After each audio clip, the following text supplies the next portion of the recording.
ଜୟ ସାଙ୍ଗଲ ଆଜି ଆମେ ପିକନିକ୍ ଯାଉଥିଲୁ। ଗୋଟେ ଗାଡ଼ିରେ ପୁଅ ପିଲାମାନେ ବସିଥିଲେ, ଆଉ ଗୋଟେ ଗାଡ଼ିରେ ଝିଅ ପିଲାମାନେ ବସିଥିଲେ। ଦେଖନ୍ତୁ ବହୁତ ମଜା ଗାଡ଼ିରେ କରି କରି ଯାଉଥିଲୁ। ଫାଇନାଲି ଆମେ ଜଗତସିଂହପୁର ଗୋଟେ ଜାଗାରେ ବନ୍ଦର ଅଛି, ସେଇଠିକି ପହଞ୍ଚିଗଲୁ। ଦେଖନ୍ତୁ ମୁଁ କେତେ ଖୁସି। ଆଉ ଏଇଠି କେତେ ସାରା ମାଛ ଆମେ ଡଙ୍ଗା ପାଇଁ ୱେଟ୍ କରିଥିଲୁ। ଦେଖନ୍ତୁ କେତେ ପାଣି ଆଉ ଏତେ ମାଛ। ଦେଖନ୍ତୁ ମୁଁ ବ୍ୟାଟ୍ ଧରିକି ଯାଉଥିଲି, କେମିତି ମୁଁ ଖେଳିବି ସେପଟେ। ତାପରେ ମୁଁ ଚାଲିକି ଫାଇନାଲି ଏବେ ଆମର ଡଙ୍ଗା ପଳେଇ ଆସିଲା। ମାମା ମୋତେ ବସେଇଲା, ତାପରେ ଆମେ ସମସ୍ତେ ବସିଗଲେ। ଦେଖନ୍ତୁ ମୋତେ ଟିକେ ଡର ଲାଗୁଥିଲା, କିନ୍ତୁ ଜୟ କହିକି ବସିଗଲି। ଏବେ ଦେଖନ୍ତୁ ଆମର ମଟର ଷ୍ଟାର୍ଟ ହେବ। ଆଉ ବହୁତ ମଜା କରିଥିଲୁ। ଦେଖନ୍ତୁ କେମିତି ମଟର ଷ୍ଟାର୍ଟ ହେଲା, ଦେଖିଲେ ବହୁତ ମଜା ଲାଗୁଥିଲା। ଆଉ ଏଠି କେତେ ସାରା ପାଣି। ମୁଁ ଅପେକ୍ଷା କରିଥିଲି କେତେବେଳେ ଆମେ ଯିବା ବ୍ୟାଟ୍ ବଲ୍ ଖେଳିବା। ଦେଖନ୍ତୁ କେତେ ସାରା ପାଣି ଆଉ ଗଛ, ପୁରା ସବୁଠୁ ଗ୍ରୀନ୍ ପାଣି।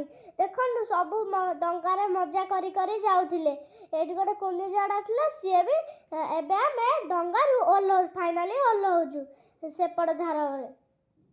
ତାପରେ ଆମ ଡଙ୍ଗା ଛାଡ଼ିକି ଜିନିଷପତ୍ର ଓହ୍ଲେଇ ଡଙ୍ଗା ଛାଡ଼ିକି ପଳେଇଲା। ଏବେ ଆମେ ଟିକେ କ୍ରିକେଟ୍ ଖେଳୁଛୁ। ଆଦି ଭାଇ ବ୍ୟାଟିଂ କଲେ, ତାପରେ ମୁଁ ବ୍ୟାଟିଂ କଲି। ମୋ ବ୍ୟାଟିଂ କେମିତି ଲାଗୁଛି କମେଣ୍ଟ କରିବି, ନିଶ୍ଚିନ୍ତ କହିବେ। ଦେଖନ୍ତୁ ମୁଁ ଖେଳିଦେଲି। ଏବେ ସମସ୍ତେ ରୋଷେଇ। ଏବେ ମୋ ମାମା ଦେଖନ୍ତୁ କେମିତି ରୋଷେଇ କରୁଛି।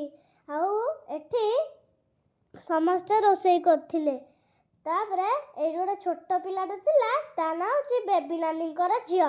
ତାପରେ ମୁଁ ଏଇଠି ଭାତ ରାନ୍ଧିଦେଲି। ତାପରେ ଏଠି ଏବେ ମୋତେ ମାମା ଖୁଆଇ ଦେଉଥିଲା। ଦେଖନ୍ତୁ ମାମା କେମିତି ଖୁଆଇଲେ, ବହୁତ ଟେଷ୍ଟି ହେଇଥିଲା ଖାଇବା ସବୁ। ସବୁ ବସିଥିଲେ। ଖାଇବା ସରିସାରିଲା ପରେ ଆମେ ନଦୀକୁ ଆଇଛୁ।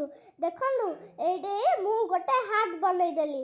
ହାର୍ଟ ବନେଇ ସାରିଲା ପରେ ମୁଁ ଏଇଠି ପାଦ ଚିହ୍ନ କଲି। ତାପରେ ଦେଖନ୍ତୁ କେମିତି ପାଦ ଚିହ୍ନ କଲି। ତାପରେ ମୋତେ ଗୋଟେ ଜିନିଷ ମିଳିଲା। ସେଇଟା କ'ଣ କମେଣ୍ଟ କରିକି ନିଶ୍ଚିନ୍ତ ବତେଇବେ।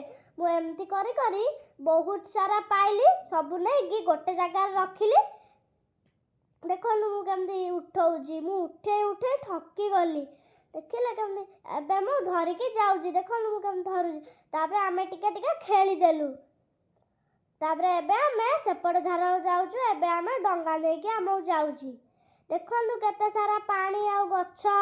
ଆଉ ଏଠି ଟିକେ ବର୍ଡସ୍ ଦେଖିଦେଲୁ। ତାପରେ ଫାଇନାଲି ଆମେ ପହଞ୍ଚିଗଲୁ। ତାପରେ ଏବେ ଆମ ଗାଡ଼ି ଆଇଲା, ଆମେ ଗାଡ଼ିରେ ବସିଲୁ। Bye bye.